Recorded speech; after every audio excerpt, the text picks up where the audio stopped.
உங்களுக்கு எல்லாம் குடும்ப குட்டின்னு இருக்குதானே? அந்த குடும்பத்தை காப்பாத்துறதுக்காக தானே இந்த மாதிரி அயோக்கியத்தனம் எல்லாம் பண்ணிட்டு இருக்கீங்க. எப்படி உங்களுக்கு இதெல்லாம் பண்றதுக்கு மனசு வந்துச்சு? இப்படி ஒரு பாவத்தை செஞ்சுட்டு உங்க குடும்பம் எப்படி நல்லா இருக்கும்னு நினைக்கிறீங்க? மேடம், இந்த உலகத்துல பாவ புண்ணியம்லாம் எதுவும் கிடையாது. எனக்கு சரின்னு படுறது உங்களுக்கு பாவமா தெரியும், உங்களுக்கு சரின்னு படுறது எனக்கு பாவமா தெரியும். மேடம், நீங்க தப்பான இடத்துல கை வச்சிருக்கீங்க. பின்விளைவுகள் ரொம்ப மோசமா இருக்கும். சொன்னா கேளுங்க, எங்க எல்லாத்தையும் ரிலீஸ் பண்ணி விட்டுருங்க. ரிலீஸ் பண்ணணுமா? ரிலீஸ் பண்றதுக்கு அவங்கள அரெஸ்ட் பண்ண மொத்த பெரிய ஜீப்ல ஏத்துங்க. ஏய், உங்களை யார இதெல்லாம் பண்ண சொன்னது? உங்க பின்னாடி யார் இருக்கா?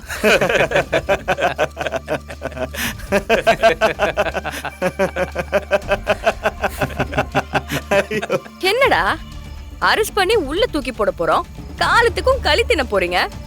உங்களுக்கு எல்லாம் பயம் இல்லையா? சிரிச்சுக்கிட்டு இருக்கீங்க. நீங்க எங்களை தூக்கி உள்ள வச்சாலும் எங்களை ஜெயில இருந்தே காப்பாத்துறதுக்கு ஆள் இருக்கு மேடம். யாரா? ராணி.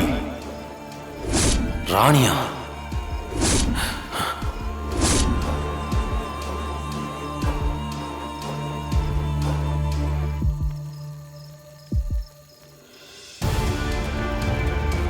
எந்த ராணி?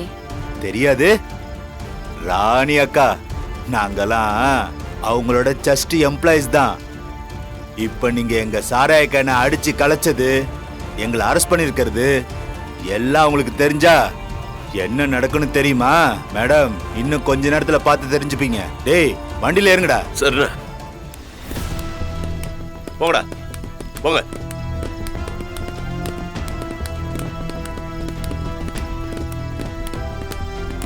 மேடம், கொஞ்சம் வாங்க மேடம்.